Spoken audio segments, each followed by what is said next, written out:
자, 23과 세례 요한의 세례를 받으신 예수라는 우리 지난주에 이어서 계속되는 공과입니다. 23페이지에 하나님의 아들이신 예수님께서 죄인들이 받게 되는 세례를 받으실 필요가 있는가? 여러분, 세례를 받을 때 서약한 거 기억이 나십니까? 세례를 받을 때 네 가지를 묻습니다. 첫째는 당신이 죄인인 줄 고백합니까? 라는 거지요. 둘째는 구원 얻는 길이 예수님 한 분밖에 없다는 것을 고백합니까? 라는 거지요.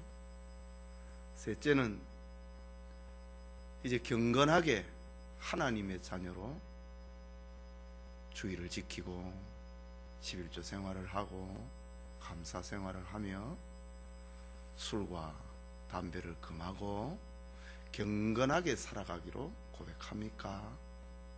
라는 거지요. 여러분 다 고백하고 그거 다 시인을 했기 때문에 세례 받았지요. 그리고 마지막으로 지금 요 세 가지는 학습 문답하고 똑같습니다. 세례 문답을 하는 사람에게는 한 가지를 더 묻습니다. 당신은 교회의 화평과 성결을 추구하고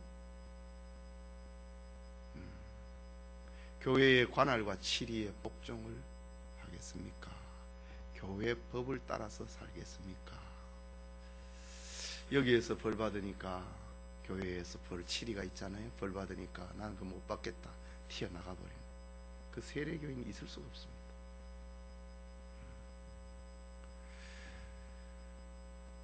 교회의 성결과 화평을 추구를 하고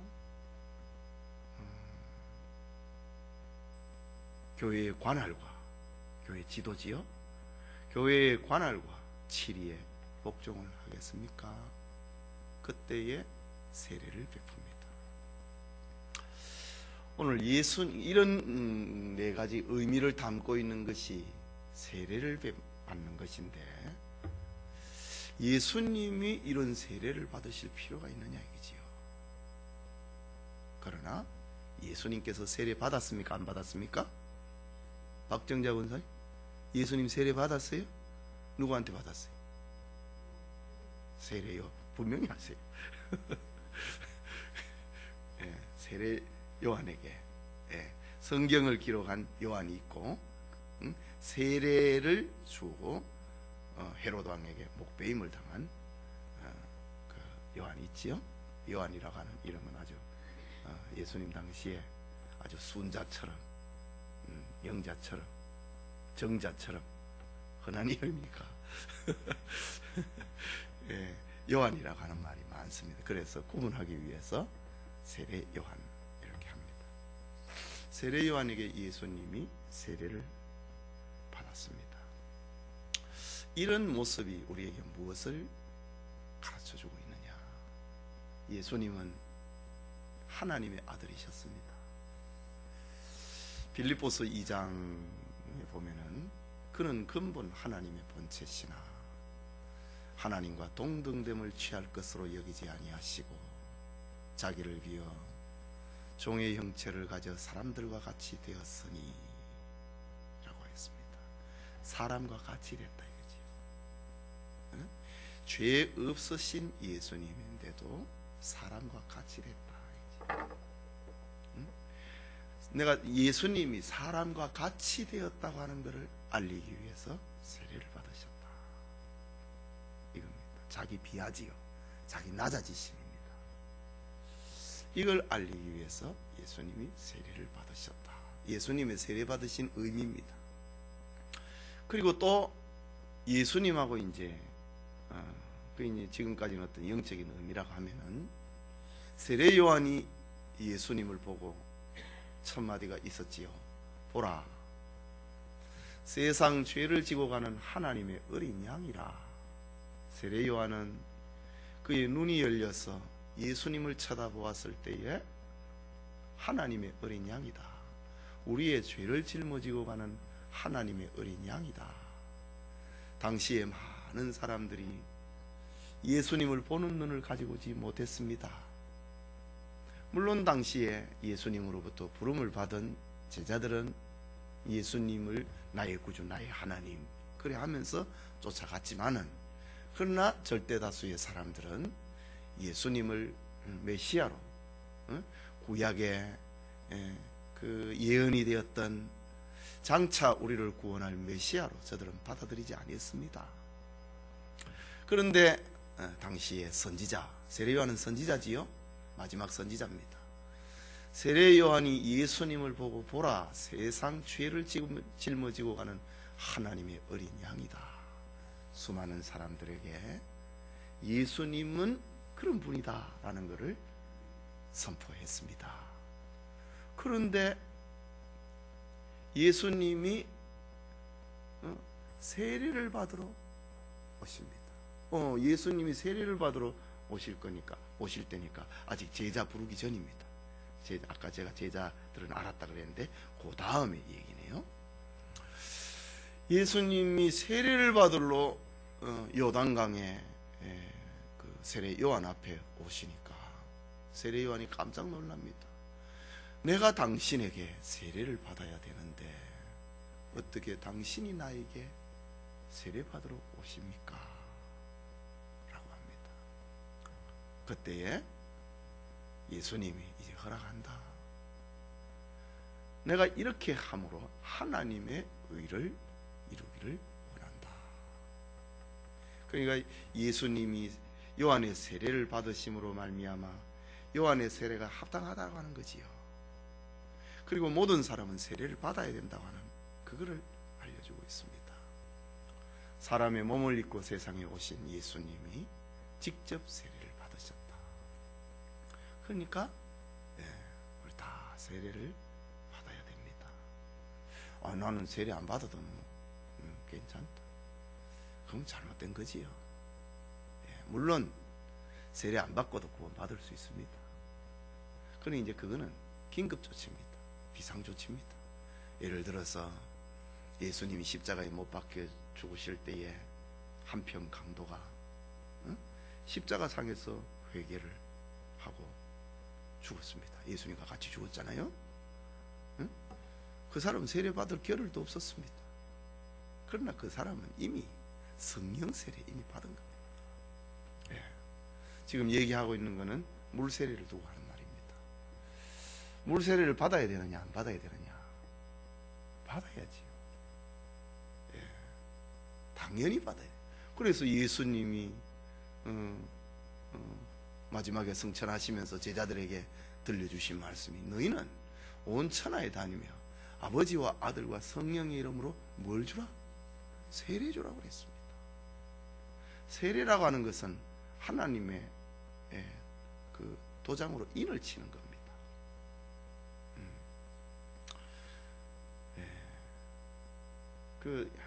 이거 비유가 안 되겠지만은 사람이 성년이 되고 결혼을 하면 결혼식을 하지요. 그리고 호적 신고하잖아요. 그죠? 그러나 이 결혼식도 안 하고 호적 신고도 안 하고 사는 사람 있어요, 없어요? 있지요. 그러나 그게 정상입니까? 비정상입니까? 비정상이지요. 결혼을 해야지. 혼인 신고를 해야지요. 그래 안 해도 뭐 애 낳고 그래 사는 사람도 있습니다. 그러나 그런 경우는 정상이 아닙니다. 예를 들어서 전쟁이 났다. 그럼 결혼식 할 겨를이 없습니다. 호적 신고 할 겨를이 없습니다. 그러나 물 한 그릇 떠놓고도 결혼식은 할 수는 있지요. 그러나 어쨌든 결혼식이라고 하는 것은 우리가 살아가면서 어떤 겪어야 될, 넘어야 될, 또 통과해야 될 그런 과정입니다. 세례도 역시 마찬가지입니다. 세례 안 받고도 예수 믿고 천당 갈 수 있습니다. 그렇지만 그건 비정상입니다. 이제 우리는 어떤 비상적인 그런 거를 통상화시키면 안 되지요. 이런 평화로운 시대에 세례를 받아야 됩니다. 예수님이 세례를 받으신 걸 통해서 의를 이루었다. 내가 허락한다. 이렇게 함으로 우리가 의를 이룬다라고 합니다. 그렇다면은 예수님이 이루는 의가 뭐냐 이거지요. 예수님의 공생애가 몇 살부터 시작됐지요? 예수님 몇 살 사셨어요? 예수님의 공생애는 몇 년이었어요? 3년이죠. 그러니까 30살에 예수님이 세례를 받으시게 됩니다. 참 재미있습니다. 구약시대에 이 제사장들이 제사장의 직무를 시작하는 게 30살부터입니다. 30살부터 50살까지 제사장의 직무를 합니다. 그러나 대제사장은 종신직이지요. 죽을 때까지 합니다. 그러나 일반 제사장은 30살에서 50살까지입니다. 그 인생의 황금 시기에 하나님의 성막에서 성전에서 봉사를 합니다. 출애굽기나 이 레위기 성경에 보면은 제사장을 처음 세울 때에 30살입니다. 임직식을 합니다. 임직식을 할 때에 성막 문 앞에서 그 물로 그를 깨끗이 씻습니다. 그리고 그에게 기름을 바릅니다. 관유라고 하지요. 물로 깨끗이 씻고 기름을 발라서 이제 그리고 난 다음에 이제 옷을 입히죠. 제사장의 의복을 입힙니다. 옷을 입혀 가지고 그때부터 이제 제사장의 직무를 감당하게 됩니다. 이제 정상적으로 제사장이 됐다라고 하는 통과 의식입니다. 의복장 그 몸을 깨끗이 씻기고 머리에 기름을 바르고. 그래서 구약 시대에 왕을 세운다, 선지자를 세운다, 제사장을 세운다 이럴 때 머리에 기름을 붓지요. 그러나 왕이나 선지자의 경우에는 그 기름을 붓습니다. 이런 경우에는 왕은 30살 돼가지고 왕 되는 법 없습니다. 그렇죠? 어릴 때도 아버지가 일찍 죽으면 어릴 때 왕이 됩니다. 선지자도 역시 마찬가지입니다. 30살 되고 그때부터 선지자 되는 거 아닙니다. 그러나 제사장만은 딱 30살부터 제사장의 직무를 감당을 합니다. 그래서 왕과 제사장과 선지자를 세울 때 기름을 붓지만은 제사장을 세울 때는 한 가지 의식을 더하지요. 그것이 바로 성막 문 앞에서 제사장을 물로 씻깁니다. 씻습니다. 그것이 신약적인 표현에서 볼 때는 세례다 이거죠. 세례. 예수님께서도 보라, 세상 죄를 짊어지고 가는 하나님의 어린 양이다. 제물입니다. 제사장이 30살부터 성막에 들어가 가지고 직무를 감당하듯이 예수님이 30살부터 세상 죄를 짊어지고 가는 제사장의 직무를 감당하기 시작하셨습니다. 그래서 예수님이 구약시대에 이제 제사장이 되면은 물을 붓고 물로 깨끗이 씻고 그리고 머리에 기름을 발라서 임직식을 하는 것처럼 예수님도 공적인 사역을, 제사장적 사역을 감당하기 위해서 세례를 받았다 라고 하는, 이게 바로 하나님의 말씀을 이루는 이 의다 이거죠. 예수님이 내 지금 허락한다. 세례 요한이 내가 당신에게 세례를 받아야 되는데 어떻게 당신이 저에게 세례 받을 수 있습니까? 아니다. 내가 허락한다. 이렇게 함으로 우리가 하나님의 의를 이루는 것이다. 그 의가 뭔 말입니까? 하나님, 이제부터 예수님의 본격적인 제사장적 사역이 시작이 된다. 보라, 세상 죄를 짊어지고 가는 하나님의 어린 양이라. 이 사역이 30살부터 시작이 되기 때문에 이것이 바로 하나님의 의다이지요. 구약의 제사장이 될 때에 물로 씻고 기름을 붓는 것처럼 예수님께서 하나님의 의를 이룬다라고 할 때 그것을 두고 하는 말입니다. 막연한 추상적인 그런 의가 아니고 이제 제사장이 이제 된다 이 말입니다. 예. 그러니까 이제 예수님이 세례를 받고 물 위에서 올라오십니다. 당시에는 침례지요. 요단강에서 세례를 받고 올라오시니까 이것을 이제 확증을 시키는 겁니다. 사람으로 낮아지셨다라는 것을 알려주기 위해서, 하나님의 의가 이루어졌다라는 것을 알려주기 위해서 구약의 제사장을 임직을 할 때에 이때부터 화려한 옷을 제사장에게 입혀주는 것처럼 하늘에서 성령이 예수님을 입혔다. 제사장에게 제사장의 의복을 입히는 것처럼 예수님이 공적인 생애가 시작이 되었다라는 것을 알리면서 하늘의 문이 열리고 성령이 뭐처럼 내리더라? 비둘기처럼. 비둘기는 성령은 아니지요. 그러나 하늘의 문이 열리고 비둘기 형상의 모습으로 성령이 내려와서 예수님 위에 머물더라.